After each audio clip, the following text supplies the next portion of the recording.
and we can just, dive into this topic. Let me see really quick if anyone is trying to get on that had issues. I don't think so. I think we're good. Okay.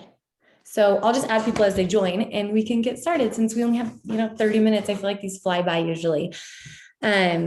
Okay. So we are going to talk through, I think emotional eating has been something that has been discussed a lot lately. We've gotten questions on it. And also I'll pull up the question box too, Casey, while you maybe introduce the topic. Sure. And so we'll kind of talk through what it is, some signs, and things to be aware of, and then also some strategies, and then answer questions from there with the time we have left. Awesome, guys. All right. So emotional eating is kind of our topic for our conversation this morning. And we were talking as a team this morning, and we feel like the term emotional eating gets a little bit of a bad reputation, or maybe it's kind of a trendy topic. And so we kind of wanted to break it down a little bit for you guys and make sure that we're all aware that there's a difference between eating with emotion and then eating to fulfill emotions. And it's not that one is right or wrong. It's more about kind of like a mindset and being aware of how we're feeling, and then how we're using food to, maybe compensate for something or to escape something else. So it really is just kind of like an awareness thing. Food, it's okay for food to be emotional. I actually think it's a positive thing. I think there can often be a lot of talk about how food should be just to fuel your body. And I'm here to tell you that I wholeheartedly disagree with that. I think food is, a bigger part of our life than just fueling our bodies. Obviously, we want it to affect our bodies in a positive manner, but food is ingrained in our culture, right? It's how we get through social events. It's how we celebrate holidays. It's how we enjoy spending time with our families. And I think as a team, we're talking about how that's not a bad thing. What we should be aware of, though, is when we're using food kind of in a mindless sense, right? Whether we're stressed out, low on sleep, or trying to cope with some things in our life and trying to use food to feel better in the moment and to get past those hardships, rather than maybe doing a little bit deeper work and kind of understanding, well, what's really going on here? Am I hungry? Or am I just trying to kind of avoid thinking and feeling some other things? And having that awareness, I think, can really kind of open the doors just to having kind of a better idea of how we're feeling day in and day out, and maybe discover some new tools to help tackle some of those emotional or mental aspects of things. So we really want you guys to kind of start thinking about the differences between, all right, eating for emotion or to fulfill an emotion, and then eating because it releases some positive emotional experiences. They definitely are different. Yeah, and I think the first one is more falls into like mindless kind of eating. I feel like that's almost a better term than emotional eating, because emotional eating is so broad spectrum. Like there's some really positive things with, you have positive emotions associated with certain foods too, and that's okay. But yeah, I think just like that awareness, that's the difference, right? Mm-hmm. I love that. Any questions on that before? If you guys, I know everyone gets nervous to ask questions on here, but feel free to do the chat box too. If you guys, have questions, you can type them in there too. And actually, I thought it was funny. The main question we had this week was what are favorite ways to cope instead of turning to food? So yeah, we're going to talk about it. Cool. Julie, you want to talk through kind of like signs and things that can give us more awareness into what could be triggering that for us? Totally. So everyone eats for reasons other than hunger cues. And it happens all the time, like every day, different times of the day, different times of the year. So, being more aware when these things are happening Or if you can prepare ahead of time for when those things are happening, that's great. I mean, we can't always prepare, right? Like we can't always be prepared for someone in your family to get sick. But if you know, like, all right, when the kids go back to school, the first few weeks are chaotic, crazy, doing some prep ahead of time can help from kind of changing your eating habits when those stress levels are really high. So that's where I think our culture with like fast food has really kind of bit us in the butt, because it allows us to change our habits so easily. If you are super stressed and you don't have time to cook dinner, you're not having something really simple at home, you're grabbing something on the go, on the way to practice, on the way home. And it's not to say that that's always a bad thing. Again, emotions, that's okay, it happens. But it's the trends. When it doesn't just happen one day and you do a little bit of prep to prepare for the next day, you're allowing it to happen for days at a time. Eating when you're not hungry or when you're full, or when you're eating foods that like give you the satisfaction, let's say like super greasy foods or super sugary foods, but you know that your body doesn't respond well to them. You get stomach aches, you get GI distress, like that kind of stuff. Those are signs that like you're eating these foods for other reasons other than the enjoyment of it, right? Like we can have a slice of birthday cake at a birthday party and be satisfied and be happy and enjoying the festivities when we have 6 slices of birthday cake, or like everyone's gone for the night and we're standing there with a fork, like finishing off the frosting that's like on the plate and stuff like that. I mean, those are the kinds of things that like we're really doing more mindlessly, or, you know, cleaning the plate. I mean, those are for different reasons other than enjoyment. Eating to avoid dealing with a stressful situation.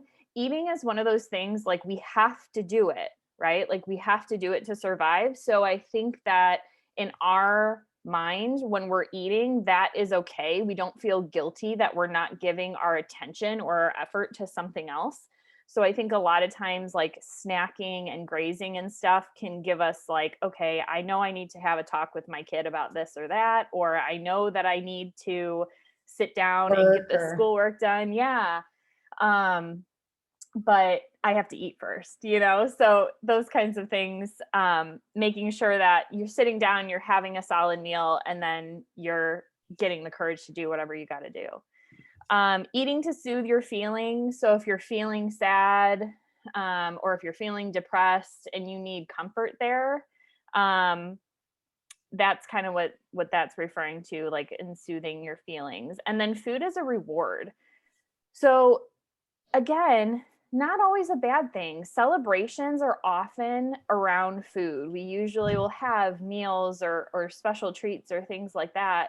But I think that we need to look at those within reason. If you're like, oh my gosh, let's say you have a super stressful job, and like one day you drive home and you're like, I'm going to stop and I'm going to get a large soft serve ice cream cone on the way home because today was just crazy terrible.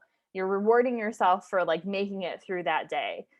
And then what that becomes, how habitual that becomes and comforting, it turns into more emotional eating. You're using that as a reward for something that is a high stress situation, and you know that you're doing it. So I think identifying those signs so that you can have some strategies to get away from that, or, you know, not do those things. Last week we talked about that hand tie thing, and again, mindless eating, emotional eating and mindless eating almost overlap. So like with the eating when you're not hungry or when you're full, that hair tie thing, like transferring your hair tie onto your dominant hand when you are eating, that helps with the mindless eating thing. And I think a lot of that is when people are tired or super stimulated, they'll do a lot of mindless eating. So those are some good things to try. And then I think, Michaela, you were going to talk about some strategies. Yes. Yeah. And I think you hit on some of them, but a big piece of that, I think, you know, some things in our life, obviously we can't prepare for, but a lot of things we can prepare for. Like we can look at the month ahead and know, okay, this is going to be a very stressful month. What can I do to set myself up so I'm less likely, like I have, less stacked against me. Cause that's the thing, like we all have a certain level of self-discipline, right? And when you have too many obstacles in front of you, it's really hard to make choices that are in your best interest, like for you feeling your best in health, and not just react to the whatever's at hand, right? So we've all been where maybe we missed breakfast and maybe we're like late on lunch and we're running around like crazy all day, and then all of a sudden it's almost dinner time and you're eating like everything in sight because you're tired, you're hungry, your blood sugar is probably really low, like you don't feel great.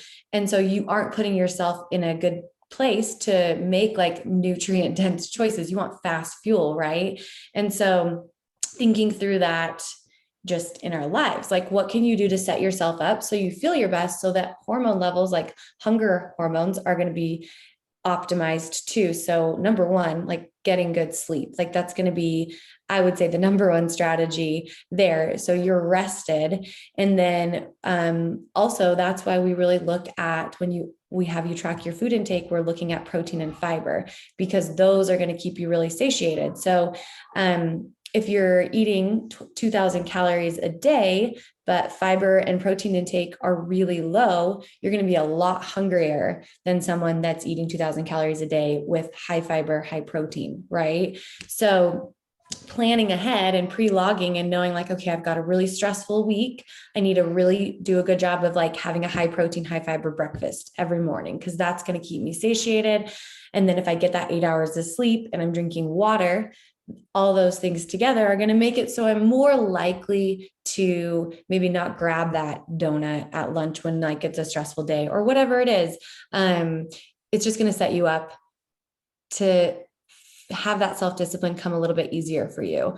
And yeah, for sure, on the rewarding yourself, like I think when we're going to reward ourselves for something, we need to really consider that, if it's food or drink or whatever, just because it's so easy for it to become a habit, right? If we have a stressful situation and then we're rewarding ourselves with something delicious, then our mind is going to automatically, like that hard work day that was maybe the initial reaction, like you had that really positive dopamine hit when you had that sugary ice cream or wine or whatever it is. And now like every day after work, you're driving past that same spot, you need it, right? I've done that. Like, I would say like postpartum exhausted. I'm going somewhere and I decided to get a soda that one time. And then it's like, every time I'm leaving the house, I feel like I need a diet soda, when it's not necessarily a bad thing, but it's just an automatic thing. I don't actually want it every time, but now every time, maybe I'm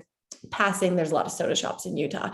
A soda shop, I'm like, Diet Coke sounds good. I'm going to treat myself to that today because I'm running errands, when it's not necessary. Where it's different if you're like, I feel like X, Y, or Z today. That sounds really good. I'm going to make that intentional choice and have that. And it's less about like rewarding yourself too, because habits form, and especially if they're positive habits, they form very quickly, right? And so one other kind of way to identify emotional triggers would be to keep a food journal. So we're already tracking our food. So maybe writing down when okay, I seem to always go for whatever, like pizza, when I'm feeling really stressed, or when I'm feeling really anxious, or when I'm feeling really overwhelmed. Like, what is the feeling that you normally have when you're going for whatever the item is that is kind of mindless for you, or that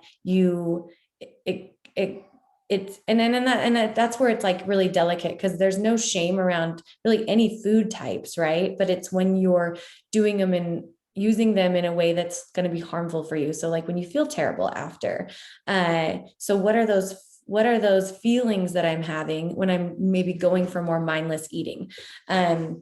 And identifying those, so that when you have those, you can, or when you're feeling like dis-ease, you can take a moment and ask yourself, okay, wait, what am I feeling right now? I'm feeling overwhelmed. Why am I feeling overwhelmed? It's because I have this, and this on my schedule. So maybe I should just like take care of that, do a to-do list, and do what I can to bring that overwhelm feeling down, so that I'm not going to food, because that's not going to help me feel less overwhelmed, right?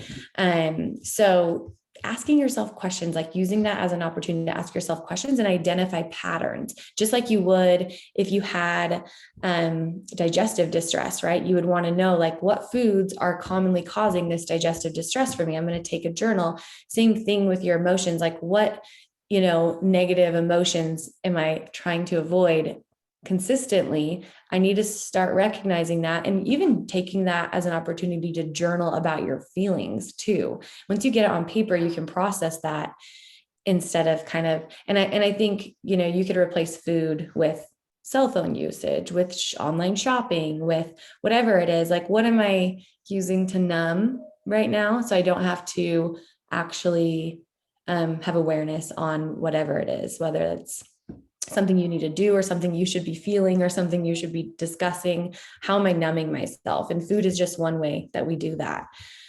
So having a food journal, and then another thing that can be helpful with emotional / mindless eating is, a hunger scale. So just asking yourself, we can kind of send this out after too, but having like a 1 to 10. So number 1 being I'm starving, super weak and dizzy, 10 being like so full, I feel sick.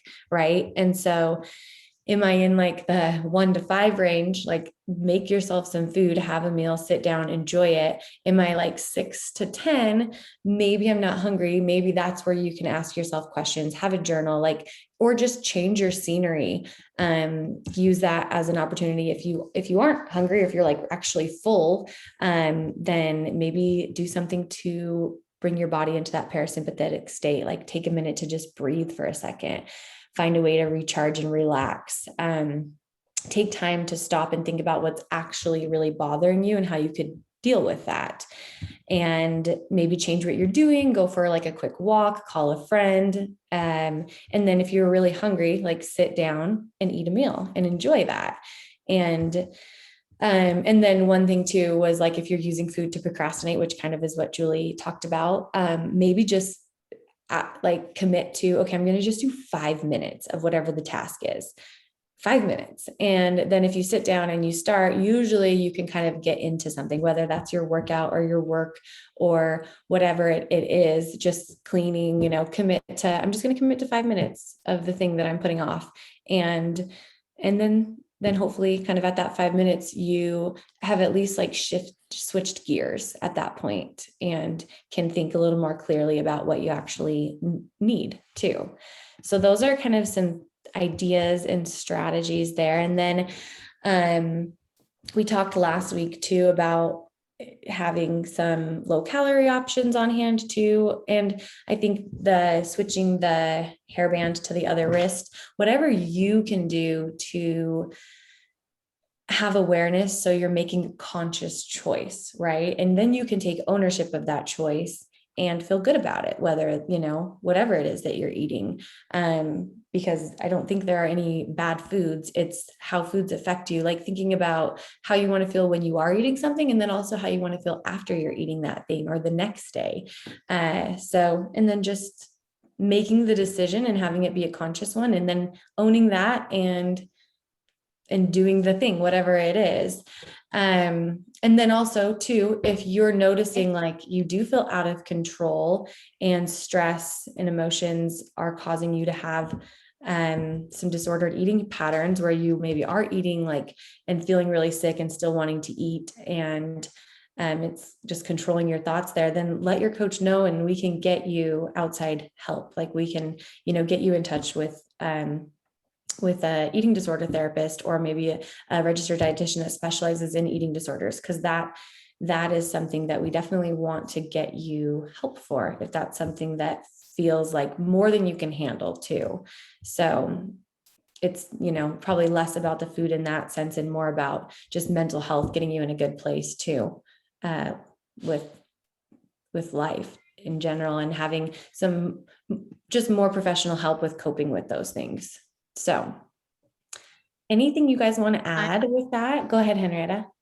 I want to add, just from my standpoint, I feel that we also need to be aware of, is this a real problem, or am I making it a problem? Because sometimes we might think things, or we make it a problem because we hear a lot about it or something like that. So, if you are having something that you enjoy that are necessarily not high in protein and fiber, and you are making it work with your macros, and that's the positive thing with tracking, that you are in control. So if you are Yes. making it work, then we don't really have a problem when it comes to goals. If you are feeling you get a tummy ache and your digestion is off and things like Juliet talked about, of course, then it would be, and you're still making those choices again and again and again, then okay, we have something to talk about, because then your shop probably should make different and better choices. Kind of I think it's- self-sabotaging that way. Yeah, I think it's the same with wine. I'm feeling like, okay, if you can fit a glass of wine into your numbers daily, that necessarily isn't any issues. Enjoy that glass of wine. What we do need to think about when it's alcohol is that when you are consuming alcohol, your body is putting everything else on hold when you are kind of digesting that alcohol, and the body will just focus on that. So that's a good thing to just have in mind, that if you're having, for example, digestive issues, maybe it's not a good idea to drink alcohol daily. But if everything is working fine and you don't have any problems, well, I don't think we should feel bad.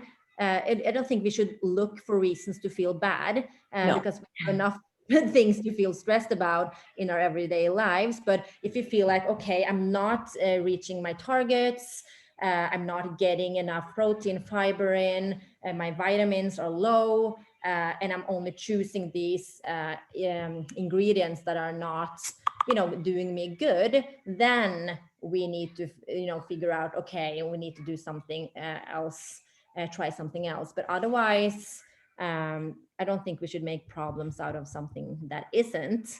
So just also being aware, then, is it the food or is it the mental thing around you eating that? Is it because that's something we maybe need to learn to get out of. If you have your whole life believe that eating this and this is bad, but you love it, like chips, that's the thing that I think that a lot of people truly love, and feel at the same time bad about eating. If you can fit it in, and then you can enjoy that and just be happy about it and not feel bad about eating it. So I think then we just need to learn to get out of that kind of habit that we have had since we've been kids. So I think that just addressing where it comes from, if it's a mind thing or if it's an actual food thing, is important.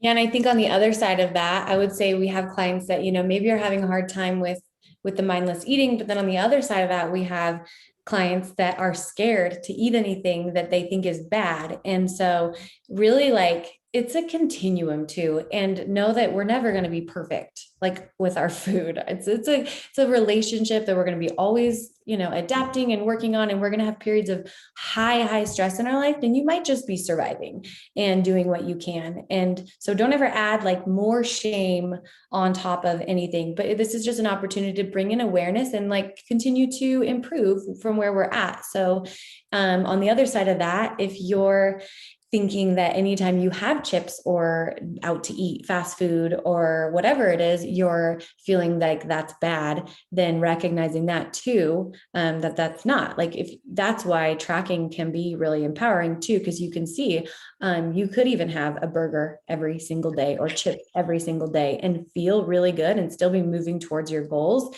And that is great. So I think recognizing that there should be joy and enjoyment with food. It's that, and it's also nutrients, and it's also going to help you build muscle, and it's also going to help, with just optimizing hunger levels and giving you better quality sleep. But then it's also a way to celebrate and connect with other people and just have good tasting food you enjoy. So it's going to look different for all of us. Our eating patterns and habits are all really different and unique. So embracing that, if you feel good and you enjoy what you're eating and you're getting nutrients, then you're doing great. So, and we're here on our end to just kind of help you optimize things, but also help you kind of push through if you are adding shame when it doesn't need to be there. And why? Like, ask yourself why. Why do I think this food is bad? Is it actually negatively impacting me? Like, do I actually feel terrible after I eat it? Maybe that's something I should consider. Or is it because someone told me at one point that it's bad and so I don't eat it? So being willing to, I think, remember that food is more than just fuel. And then on the other side of that, recognizing when you are mindlessly eating, because usually we mindlessly eat like those high calorie items. And so you want to enjoy those too. So if that's what you want, if you really do want chips, or you really do want something sweet, or you really do want fast food, like sit down and enjoy that meal so that you actually are, getting the benefits of it from the emotional side too, and having a positive experience there. I also think it's important. Oh, go ahead. No, I just want to say that this is why we want to be in maintenance most of the time, because then we have room for everything. Yeah, that's what I was going to bring up too. Like, you could be restricting too much, and that's what's causing that to happen. So recognizing that too. Have you been in a fat loss phase for too long? Do you need to shift your goals? Go ahead, Sam. I was just going to say, it's also important to recognize, like, you were talking about clients being on the other end where maybe they think foods are good or bad, but it can also be the same thing with tracking. Like, maybe tracking is becoming a little bit obsessive, and you are feeling feelings of shame when you don't track something or you didn't put it in your food log. Just remember, like, again, bringing it back to the self-awareness, like being aware. Maybe it's time to step back a little bit and think about that too. Yeah, because there's other ways to have healthy habits besides tracking as well. You know, some clients, we set like just general guidelines, like these are the 5 things that if I do these kind of things every day, then I feel really good. And then you can and that's a really good place to be. Like, if you're in a fat loss phase, I don't know that I would recommend that, because the more accuracy we have there, the more food we can make sure you're getting, right? And the more detailed we can be there. But if you're in maintenance, like, that's a really good opportunity. Once you've been in maintenance for a minute, you have a pretty good idea of what your intake, should look like. And it's kind of a range there. Maintenance isn't one set number. There's some flexibility there. And that's a really good opportunity to move to more intuitive eating. So that's something we can definitely help you guys with. And that's where just, having that awareness and then coming back to those hunger cues. And you have to, I think when you aren't tracking, like that's an opportunity to really listen to your body more too, which can be challenging in a different way. So that's something we can kind of help you with as well too. If you're in maintenance phase and you want to move more towards that and you feel like you're ready, because everyone's different with tracking. Like, I think it's a great tool to bring awareness, and to be as exact as you can so that you can see your goals met more quickly, because we have that data to adjust. But I don't track long-term. So it's a good check-in tool and a good tool to learn more about your food intake, but it's not necessary forever either. So finding ways to move towards more intuitive eating from there, I think is really positive. I don't see any other questions. One just last question we had that's unrelated on the sheet I saw was about if we recommend any particular vitamins and if we're familiar with the Goli ashwagandha vitamins. So I actually am not familiar with that brand, but ashwagandha is an adaptogen, and it has been shown to support cortisol levels, whether they're high or low. So she also added that she's been feeling really good since taking them. So I would say, like, that's probably an indication that they're good. They're a good thing for you. But always, you can always check with your doctor on those things. I would prefer, and that's why we look at micronutrients when we're looking at your food logs too, to make sure you're getting enough. The more we can get from our foods, the better than supplementing, but taking a multivitamin, multimineral to make sure you are optimized on everything, I think is great. There's a lot of options out there. Looking and seeing if it's third-party tested will help with quality. And then we can send out, I know like Revive MD has great options. Life Extension has great options. Any other ones that you guys use regularly that you recommend? No, we can, oh, go ahead, Henrietta. No, I just want to say that I can't now. I just have brought all of my pills. Looks like I'm taking a lot. The ones that I take in, so I can't remember the brand, but I can post that when I come home. But I can't remember the name of them. Yeah, we can give some brand. Yeah, Metagenics is really good. They're high quality too. Yeah. So there's a, I would say if you're looking at something, you can just post it in the group and, ask if anyone has used that, and we can let you know too as well. So Designs for Health. Oh, I haven't heard of that brand. Cool. And Thorn. Yeah, Thorn is good also. They have a good magnesium glycinate as well too. Yeah. Okay. Well, I hope everyone has a good rest of your week. Be sure to, if you guys have any questions that you have on your mind, but you want to ask, and maybe you're like nervous to ask, or we think we should definitely hit on calls, like be sure to post them on that sheet. Ask as many as you want. They're all anonymous. So the more questions, the better. We love answering questions. So post those and we can, cover them in the group, or we can hit on them on a call, but it gives us ideas as far as like what's on your mind, what you want to learn more about. And then that will help us structure our calls as well. So I hope everyone has a great week. I'll be sending out this recording probably tomorrow. We have family in town. So once it hits my cloud, I'll convert it over and then put it in the group. But have a great day. Thanks for joining, guys. Bye. Bye.